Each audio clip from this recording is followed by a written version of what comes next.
Gnosticism means knowledge, but the Gnostics were not talking about the kind of knowledge you get from reading books or that you study in school or in university. They were talking about revelation, about revealed knowledge, which comes through experience and can come in an instant. Psychedelics, as a matter of fact, are one of the effective ways of reintroducing us to gnosis.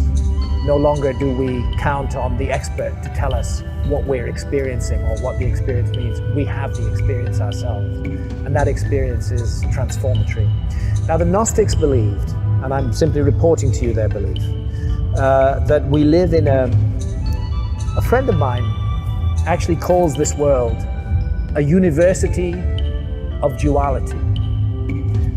He's touching on Gnostic ideas there, because the Gnostics believe that the fundamental character of this level of existence is duality, that there is dark and light, that there is good and evil, and that good and evil are not simple social constructs, that they are fundamental to the essence of life at this level of existence. It doesn't mean that there isn't unity beyond that, but that at this level of existence, we have something to learn from duality.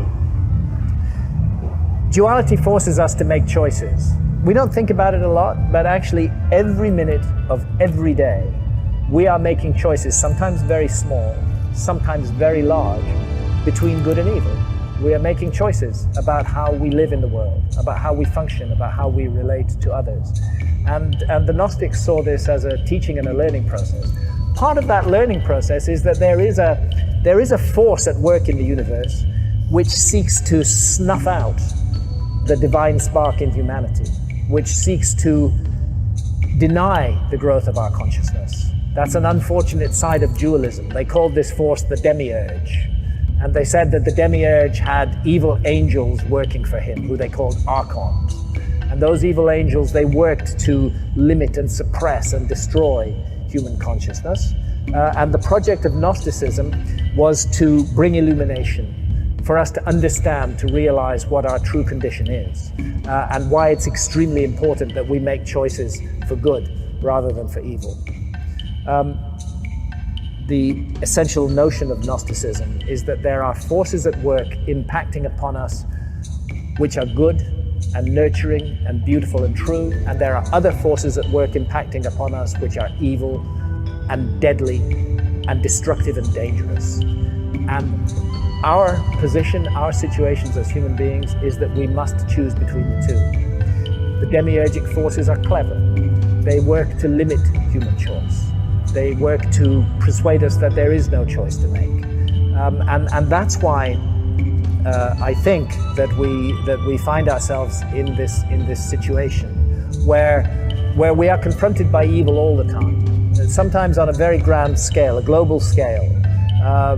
To me, it seems obvious that some kind of evil is at work when we can have so much wealth in Western cultures, so much prosperity, and yet close our minds and eyes to the fact that half the human race is living in a state of desperate deprivation, where every day is a struggle for existence, where they have no time to do anything else except to struggle to keep body and soul together for another day.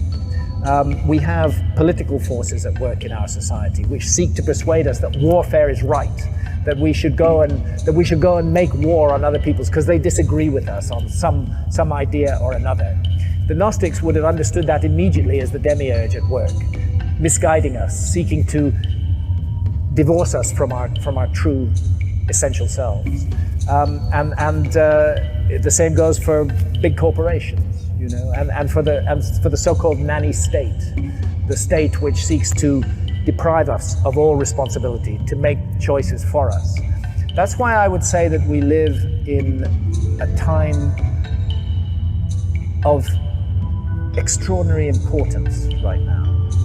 As far as we know, it's the first time that there's been a global human conversation going on. And that global human conversation is going on because of the internet. The internet has, you'd be surprised how far it reaches. Even in the middle of the Amazon jungle, people are on the net, you know, and they're hearing what's happening elsewhere in the world. And truly we are in We are in a global human conversation, and that's why right now, the choices that we make as a species, for good or for evil, have vast importance, hugely magnified beyond the implications of those choices a couple of thousand years ago.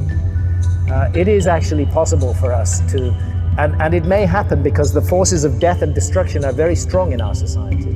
We may end up sterilizing the earth, destroying this beautiful planet. It's possible that we can do that, but we don't have to do it. We have the choice. We can always, each day, in each instant, make the choice for good rather than for evil. I think those are real choices. I think they matter, and I think they're part of the nature of life at this level of existence. As I say, I don't think that's all there is. The Gnostics didn't think that's all there is either. There's something beyond that we are here to learn, and we will be defined by our choices, and ultimately the responsibility is ours.